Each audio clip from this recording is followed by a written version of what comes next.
Bonjour à toutes, bonjour à tous. Alors aujourd'hui, bienvenue dans le studio des 4R. Voilà.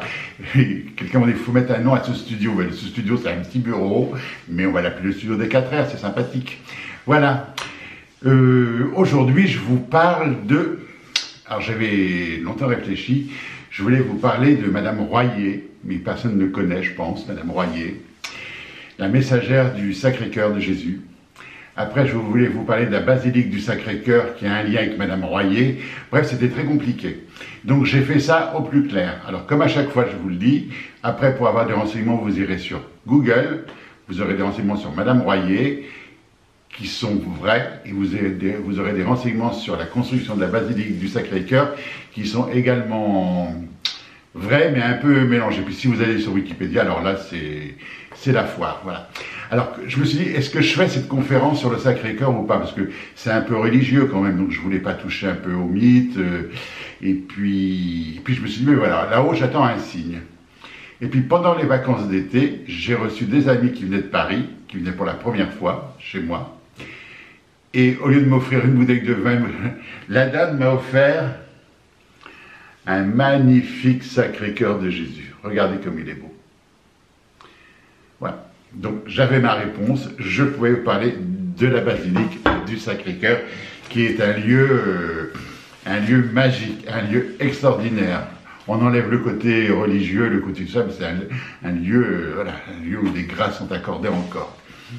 Alors comment j'ai découvert le Sacré-Cœur de Lisieux, le Sacré-Cœur de Jésus, la basilique de Montmartre. Pour ceux qui me connaissent depuis longtemps, j'ai habité Montrouge, mais entre-temps, j'avais déménagé, je ne recevais pas, je recevais toujours à Montrouge, mais j'habitais rue d'Orcel à Paris. Alors rue d'Orcel, elle est en bas de la basilique du Sacré-Cœur. Et c'était une période un peu difficile, j'avais un petit studio rue d'Orcel, et la nuit, au dernier étage, j'avais une terrasse, et il y avait le haut, je voyais que le haut de la basilique du Sacré-Cœur, qui restait illuminé toute la nuit. Et moi je me disais, mais ils ne peuvent pas l'éteindre, ce truc, ça m'empêche de dormir. J'aurais pu fermer des rideaux, mais je n'avais pas de rideaux, et j'aurais pu fermer des volets, mais il n'y avait pas de volets. Mais j'habitais rue d'Orcel, à Montmartre, voilà. Avec ces croix qui m'illuminaient. Puis je me dis, qu'est-ce que ça m'énerve ce truc, qu'est-ce que ça m'énerve. En plus c'était la période où j'avais perdu ma foi.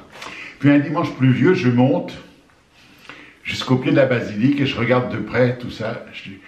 Je me trouvais que le monument était un peu... c'était beau, il y avait quelque chose quand même. Mais toujours étant fâché avec l'église, je ne rentre pas. Puis 15 jours après, je vais avec un copain, il me dit, viens, on va faire un tour à Montmartre, place des Terres, et on termine devant le Sacré-Cœur. Il me dit, viens, on rentre. Bon, ben, on rentre. Et là, je rentre, et là... Alors, si vous y allez aujourd'hui, c'est différent, parce que maintenant, avec le Covid, il y a une sécurité. Avant le Covid, il y avait encore une sécurité. Mais à l'époque où j'y suis allé, moi... ça fait à peu près 30 ans, il n'y avait pas toutes ces sécurités. Donc on était accueillis, on rentrait, il y avait Sainte-Thérèse sur la gauche, qui vous tendait les bras, et puis cette aspiration magique dans cette basilique-là. Et pendant que j'avançais tout doucement dans l'allée de gauche, parce qu'on rentre que dans un sens, je me sentais aspiré, enfin voilà, je sentais que pénétrait en moi quelque chose.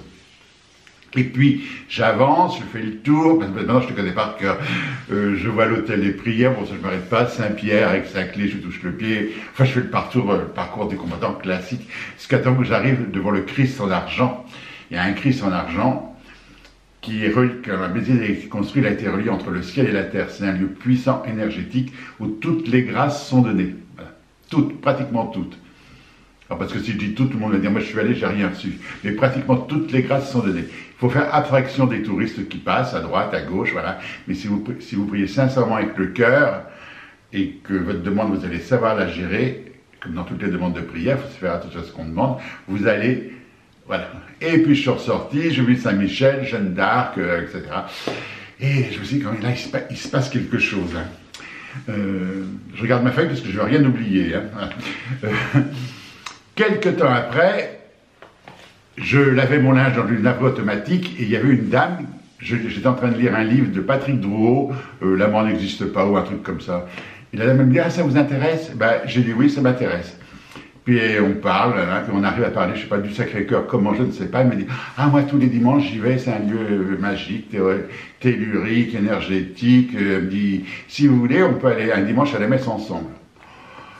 La connaissant pas, je lui dis non, mais ça m'avait un peu interpellé.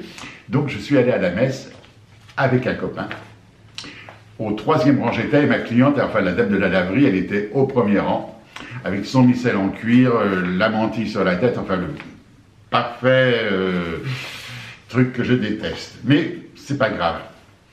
Et puis je regarde cette mosaïque, une mosaïque magique, avec le Christ qui a les bras écartés comme ça, qui vous attend. Derrière, il y a toute... je l'ai su qu'après. Mais il y a Marie-Antoinette, il y a Jeanne d'Arc. Dans la mosaïque, il y a toute la cour céleste qui est là, la signature de la construction de la basilique. Et ce Christ qui vous tend les bras. Et alors là, évidemment, faut me croire ou pas me croire, vous en faites ce que vous voulez. Mais quand j'ai regardé la basilique, il m'a fait un clin d'œil. Et là... Alors, est-ce que c'était mon psychique ou mon imagination, peu importe ce que c'était, je recevais ce clin d'œil et c'était pour moi. Et là, hop, ma foi, elle était revenue. Parce que je l'ai perdu plusieurs fois dans mon parcours, ma foi. Et là, elle était revenue. Bon, j'assistais à la messe, alors la messe traditionnelle, mais c'était... Ah, c'était bien, c'était bien. Voilà. Donc le Sacré-Cœur, j'y suis allé longtemps. Même le soir, j'allais à 22h prier le soir, parce qu'à 22h... il y a une messe particulière, enfin une messe particulière à 22h. C'est le père de Robert qui la faisait à l'époque, et c'était magique. Pendant l'office, il se passait dans l'opération alchimique quelque chose de magique, voilà. Et puis après, je suis retourné vite à Montrouge, je ne pouvais plus y aller, mais j'y vais encore, quand je vais à Paris, j'y vais de temps en temps. La dernière fois que j'y suis allé à la messe au Sacré-Cœur, j'y suis allé avec... Éric Lallemand, président de l'association sensorielle, et sa femme. C'est la dernière fois que j'étais allé à la messe avec eux un soir à 19h. Ah, c'était magique, voilà. Alors, ce fameux Sacré-Cœur, comment elle a été construite? Ah, ben, c'est une longue histoire. Alors, il y a l'histoire politique de la guerre, des communistes, enfin, tout ça, la commune, enfin, bref, c'était très compliqué. Moi, je vous parle que du côté magique de la construction. Alors... Depuis longtemps, le Sacré-Cœur, Jésus voulait qu'on mette un Sacré-Cœur. Vous savez que dans toutes les églises de France, il y a le crucifié, et puis il y a toujours le Sacré-Cœur avec le cœur brillant, qui brille, qui tend la main, comme ça, souvent c'est comme ça que ça se passe. C'est comme ça qu'elles sont représentées. Il voulait que son Sacré-Cœur soit dans toutes les églises. Pour ça, il avait une messagère particulière qui s'appelle, évidemment, je n'ai pas mis les feuilles dans le bon ordre, voilà, quand je vais faire bien, elle s'appelait Edith Royer. Elle est née Jeanne Reine Catherine Edith Chaland Belleval le 14 juin 1841, je pense que c'est bon pour les dates, oui, et elle est décédée en 1924. Donc vous voyez, c'est quand même pas très très vieux, hein. Et étant petite, cette dame a toujours eu une locution, un dialogue avec le Christ. Donc ça, je vous épargne les textes parce que c'est très religieux, c'est très... Mais voilà, mais il lui demandait l'essentiel, qu'il voulait qu'une statue du Sacré-Cœur dans toutes les églises de France, et peut-être de l'étranger.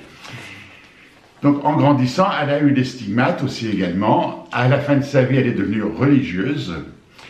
Et comme elle était en mauvaise santé, elle a retourné dans le civil. Avant, elle a été mariée, elle a eu des enfants.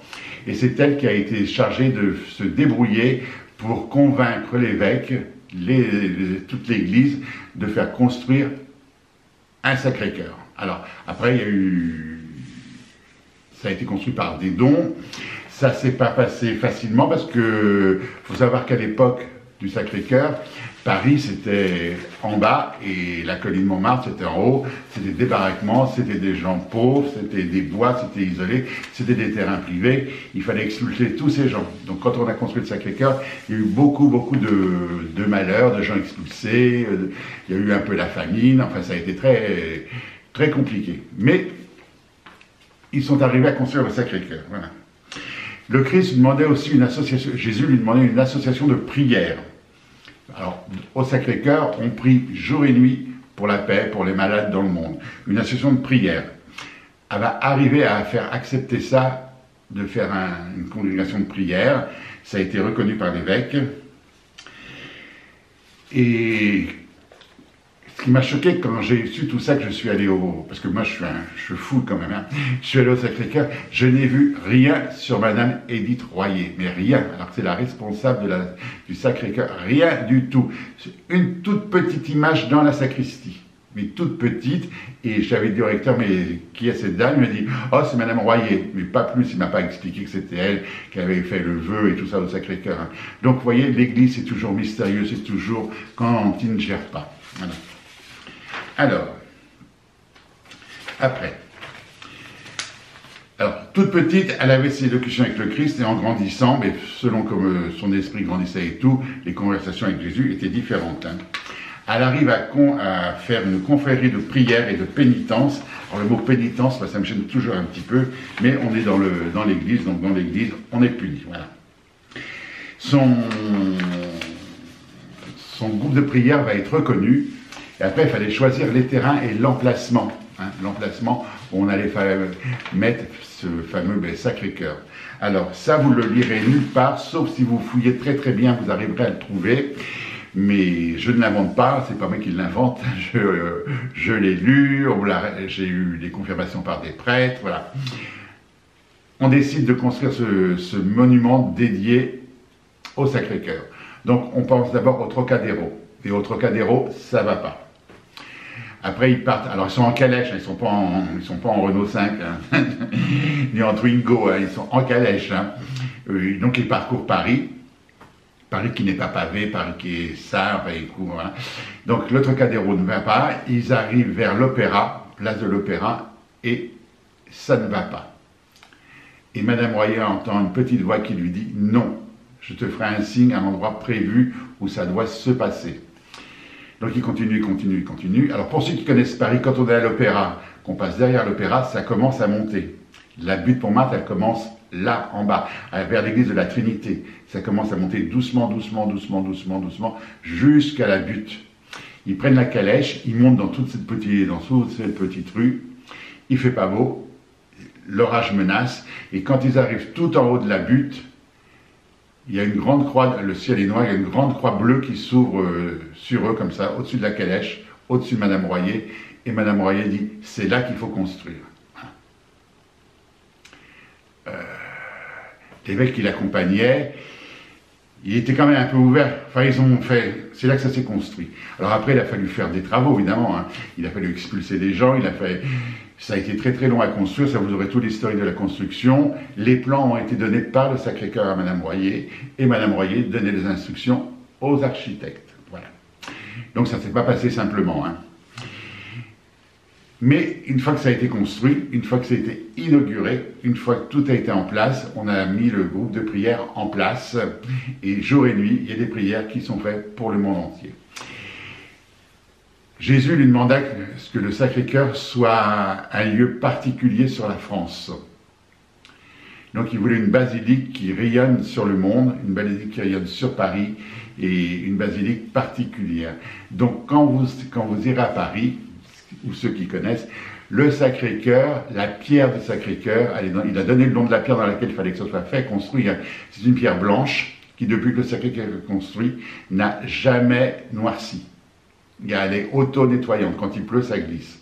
Alors, il y a des petits, pas des petits malins, des petits idiots qui, il y a quelques années, ont renversé un seau de... Alors, ça ressemblait à du sang, mais c'était de la peinture rouge, sur le Sacré-Cœur pour...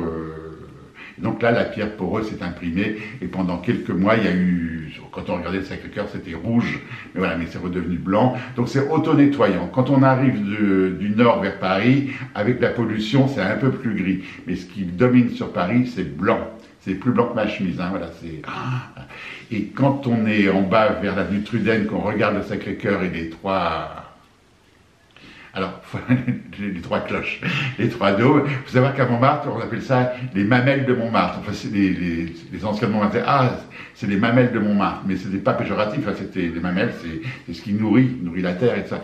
Donc, voilà. Donc, quand on est à l'avenue Truden et qu'on regarde le Sacré-Cœur, pour ceux qui ont un peu de clairvoyance, quand ils regardent en haut du dôme, il y a toute une l'aura de la prière qu'on voit monter dans le ciel.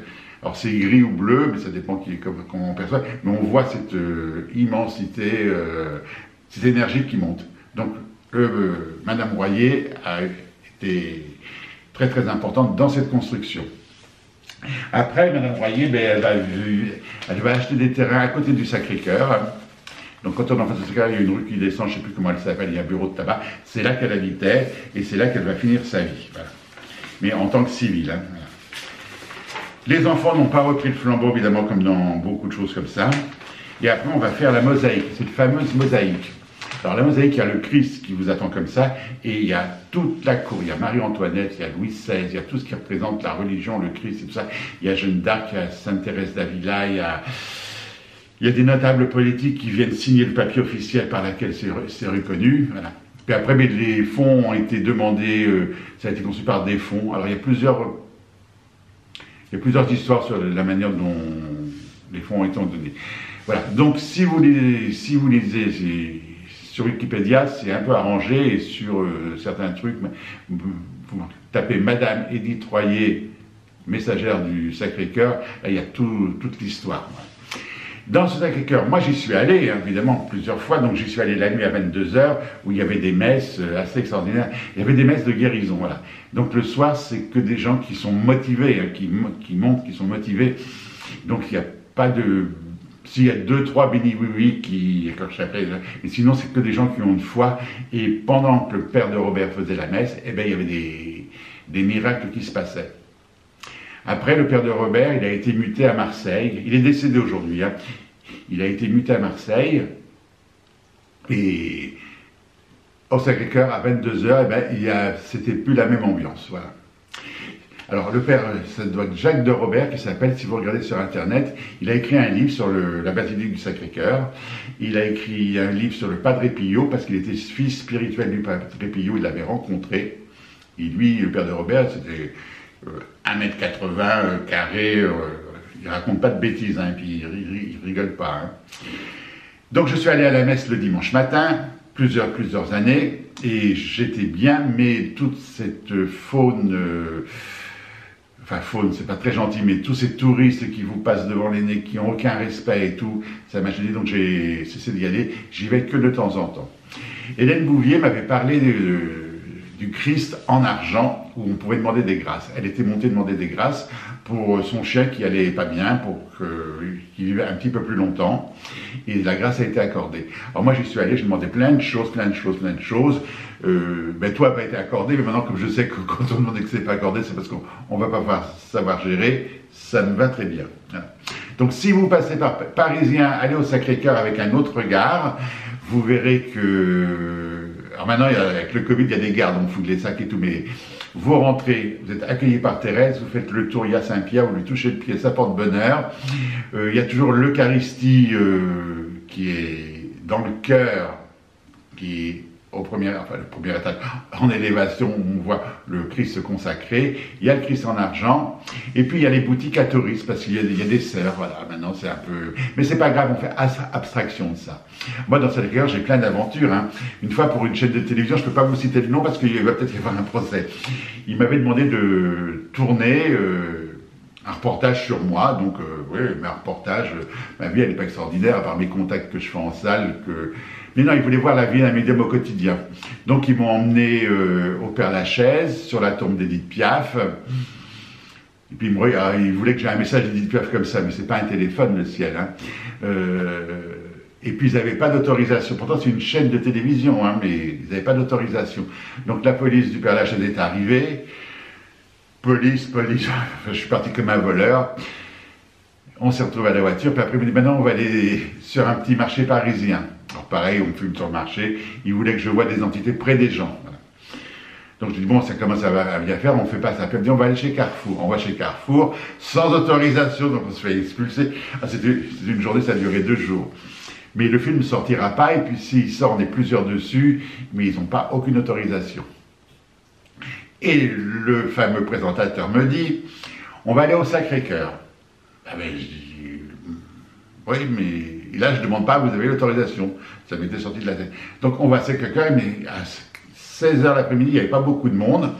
Il me dit, là, vous mettez dans le cœur, vous faites semblant de prier, on filme on filme, moi, dans ma démarche spirituelle en train de prier. Alors que je ne suis pas à genoux toute la journée. Hein. Mais enfin, il voulait qu'on me voit dans le Sacré-Cœur. Donc, il rentre, je suis tout seul sur un banc, il filme. Il y a des religieuses qui arrivent, elle fait interdiction de filmer. Et l'autre, il fait, ouais, mais c'est pour la télé. Donc, elle dit autorisation, il dit non. Et là, la sœur, je la vois encore, elle fait sécurité, sécurité. Le caméraman, le présentateur, ils partent en courant. Moi, on ne savait pas que c'était moi qui étais filmé, donc la bonne sœur, la sœur, elle a cru qu'il filmait tout le groupe, mais pas spécialement moi.